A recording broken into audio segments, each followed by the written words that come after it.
Fala pessoal, nesse vídeo nós vamos dar uma olhada no último relatório gerencial do HFOF11, o fundo de fundos da Red, tá? Uma das melhores gestoras que nós temos hoje no mercado, uma gestora que tem uma visão muito boa de mercado, de futuro, de longo prazo, etc, tá? Eles trouxeram essa visão aqui pra gente nesse relatório, então é um dos motivos de eu estar gravando esse vídeo aqui pra vocês.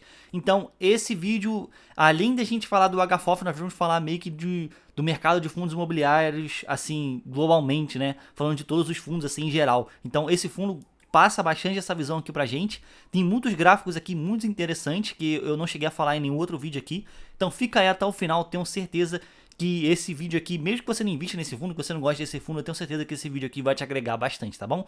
É isso, se inscreve aí, deixa um like e vamos lá. O fundo tem algumas taxas bem desanimadoras, né?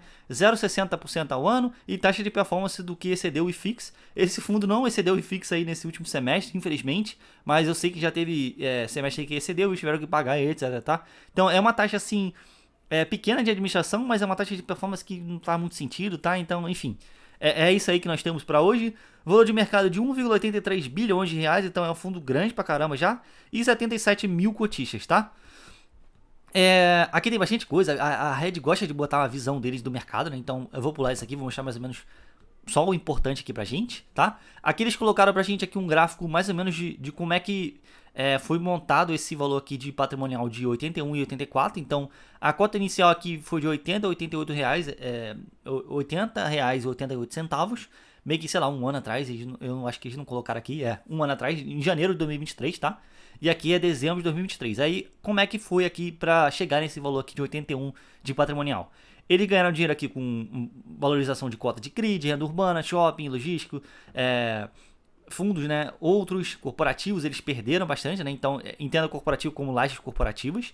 Renda fixa, então 9 centavinhos só que coisou aí. Perdemos um pouquinho de despesa e perdemos um pouquinho de rendimentos que eles distribuíram para os cotistas, tá? Então isso aqui não foi de fato despesa não, isso aqui foi tudo pra gente, né, que é cotista. Então o que aconteceu? O pior setor que foi aqui do fundo foi o setor de lajes e escritórios. Eles deixaram aqui no relatório falando que eles acharam que erraram por ter colocado muita coisa em laje e tal. Eles acharam que o setor voltaria agora em 2023, não voltou.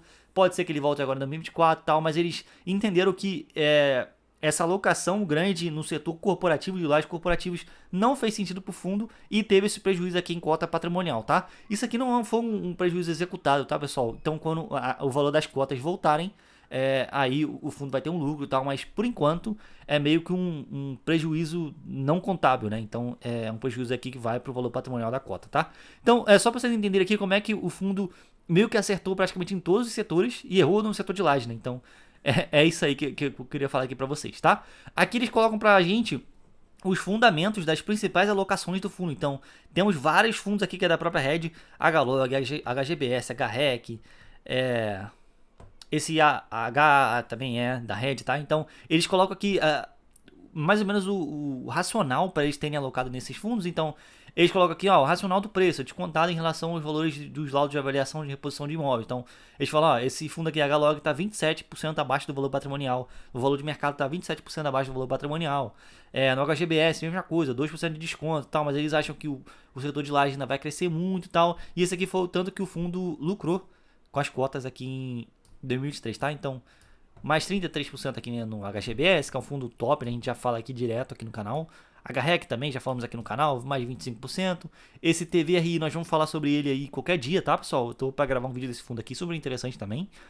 E esse aqui foi o fundo de laje aí que eles perderam, tá? Então, é o fundo de laje da própria gestora, que tem alguns imóveis top de linha, mas se eu não me engano são 2 ou 3 imóveis que tá com uma vacância muito alta, o setor de laje tá difícil, ainda mais laje corporativa, AAA e etc, tá? Então, é um fundo que tem uma alavancagem e tal, então foi um fundo que deu muito prejuízo para esse FOF aqui, tá?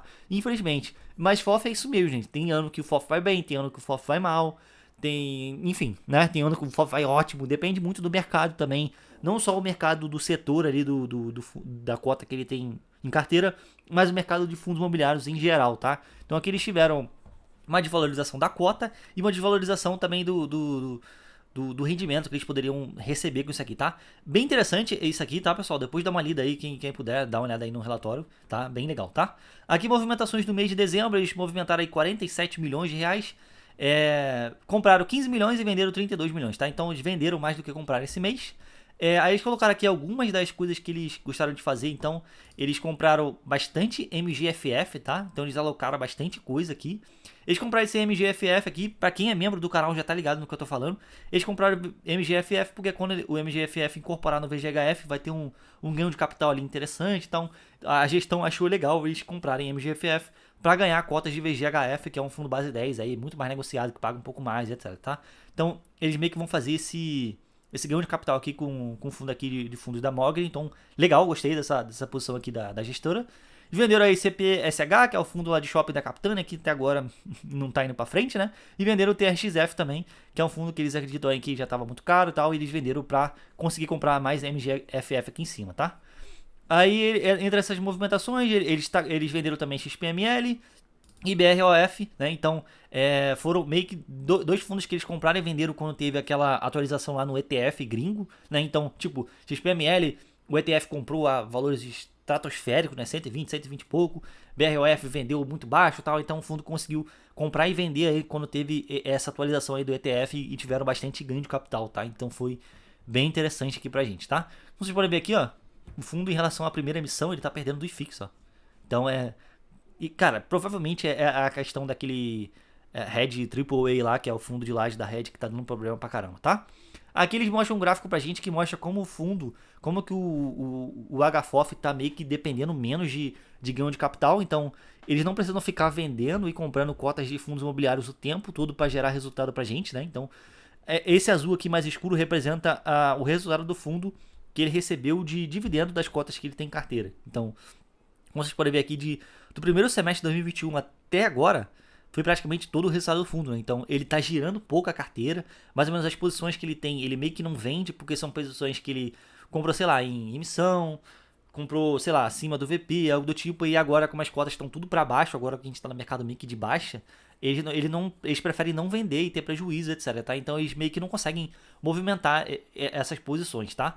Aí eles explicam aqui que isso foi legal para a carteira, porque eles meio que se forçaram a não girar a carteira nesse mercado de baixa. Aí eles acabaram fazendo muitas alocações em fundos que eles acreditavam que ia pagar mais dividendo no futuro e tal. Então isso acaba criando uma carteira mais sólida desse FOF aqui, que é um FOF que depende menos de vendas, né? Então é um FOF que depende mais de distribuição de dividendos dos fundos que ele já tem em carteira, que era para que ele já era para fazer, né? Então os giros agora que eles falaram aqui que não está fazendo muito giro, mas que eles já começaram a fazer um pouquinho agora no primeiro semestre de 2023. No segundo semestre já não fizeram mais, porque meio que subiu tudo, né?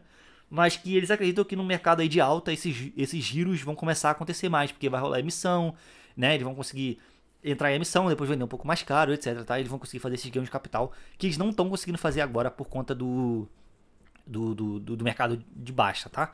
Aí isso aqui também foi interessante, porque eles conseguiram comprar muito tijolo barato, né? Então, tijolo que na época, enfim, a cota estava muito baixa, porque estava pagando pouco, agora começou a pagar mais, a cota despencou, né? Despencou não, subiu muito e tal. Então, foram algumas movimentações interessantes que esse fundo teve, tá?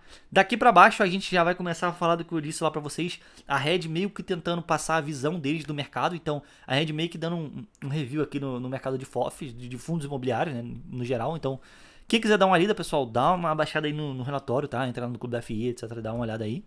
Aí aqui ele coloca que os setores que mais retornaram aí em valor de cota, então os setores que mais subiram aqui em 2023, a gente subiu aí, a gente teve uma valorização de 15% do IFIX, que já foi muita coisa, mas tivemos aqui shopping subindo bastante, 31%, FOF subindo bastante também, renda urbana que cresceu pra caramba, HGRU, TXF, RBBA, etc, tá? Então, fundos de renda urbana subiram muito, né? Shopping também subiu pra caramba.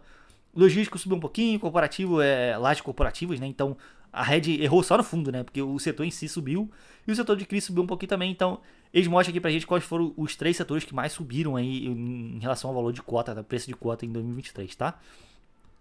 Aqui eles colocam também um outro gráfico super interessante que eu não tinha visto ainda, que é o volume captado em emissões em 2023, tá? Então eles colocam aqui que o setor que mais captou em 2023 foi o setor de CRI.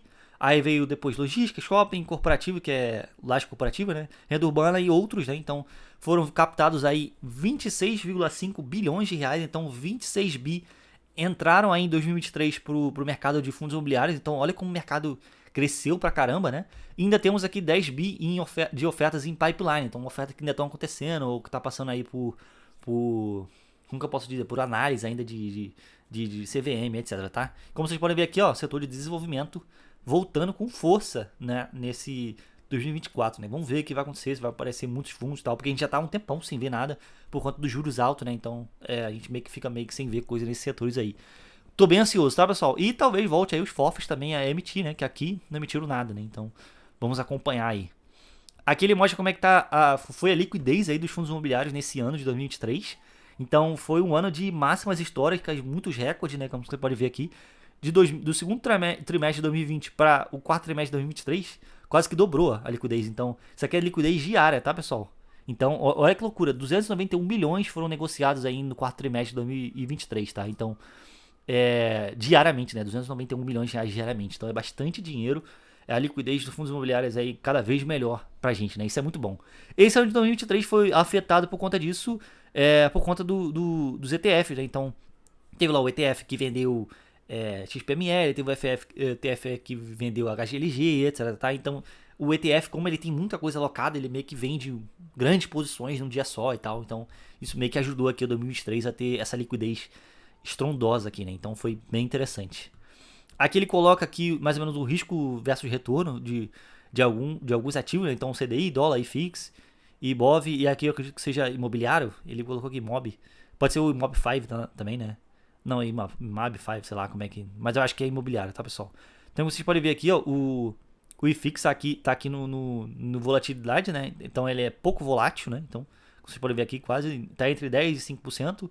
E ele tem um retorno maior do que o Ibovespa até, né? Então o Ibovespa aí, como teve uma queda muito alta e tal, então ele teve isso, tá? Então ele mostra aqui mais ou menos, é um gráfico que você interpreta de várias formas, ele é meio estranho, né?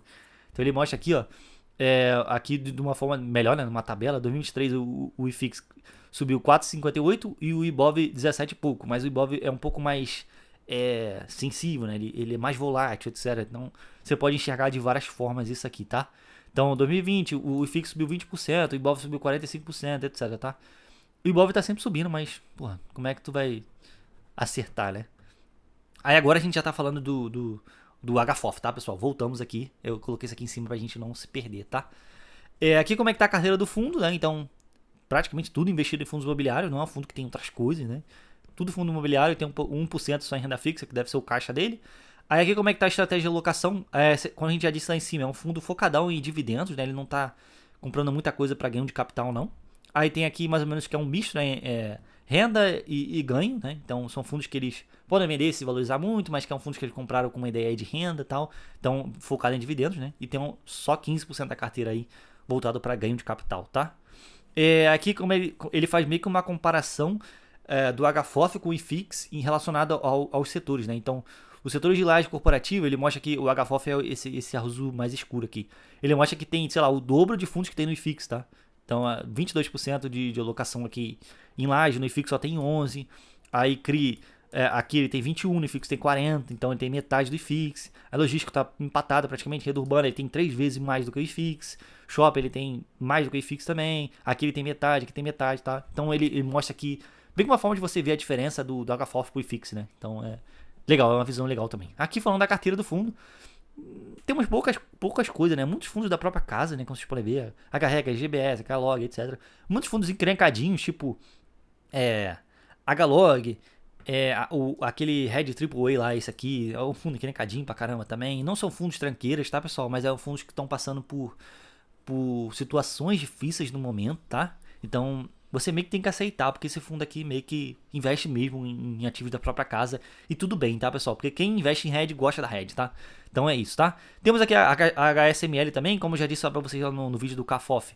É um possível problema para os FOFs, porque se não captar, vai dar problema, tá? Mas eu acredito que o HFOF deve entrar também. E temos aqui alguns monativos, né? Esse FVPQ aqui é o Via Park Shopping. O COC é um outro fundo, é um outro prédio que tem aqui no Rio de Janeiro, muito top também, tá? E esse GTWR aqui, se não me engano, também é o monativo da própria casa, etc, tá?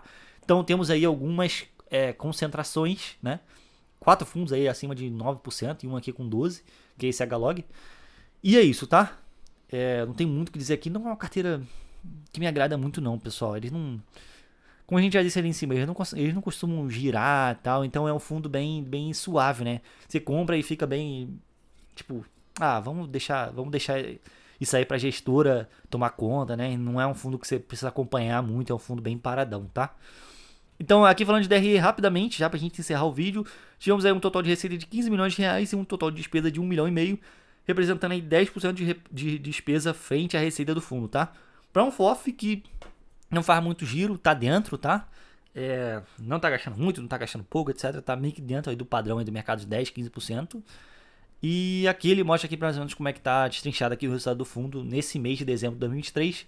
62 centavinhos veio de rendimento de FI, dividendos de outros fundos imobiliários. Aí ele teve aí 4% de vendas de FIs, então eles conseguiram fazer um girozinho muito pequeno nesse mês. E tiveram uma receita de renda fixa, que é aquele 1% lá que eles têm em caixa, rendeu aí 1 centavinho, tá? Aí 7 centavinhos foi aqui de despesa, tá?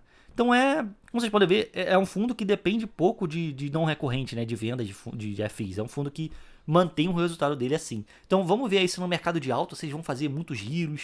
Se vocês fizerem muitos giros, vão pagar R$1, pessoal. Porque olha aqui, nesse mês aqui de maio de 2023, 30 centavos, né? Então, né? Se 100 giros ele já gera aqui 62 centavos por mês, que é uma média bem legal, tá vendo? Uma média bem legal. Imagina eles gerando aí mais 20, 30 centavos a mais por mês. Vai ser bem interessante, tá? E eles também têm aqui 78 centavinhos de reserva guardado, mas é aquele tipo de reserva que está dentro dos 5% que eles podem reter, então eles não são obrigados a distribuir e tal, mas tem esse valor aí para distribuir pra gente. E a liquidez do fundo aí tá em 3 milhões por dia, uma liquidez bem boa, tá? Gente, é isso, espero que vocês tenham gostado. Desculpa aí por ter extrapolado aqui no vídeo, falei muito, tá? Mas eu achei que foi um conteúdo interessante aí pra todo mundo. Espero que vocês tenham gostado. É isso, tchau, tchau, até o próximo vídeo.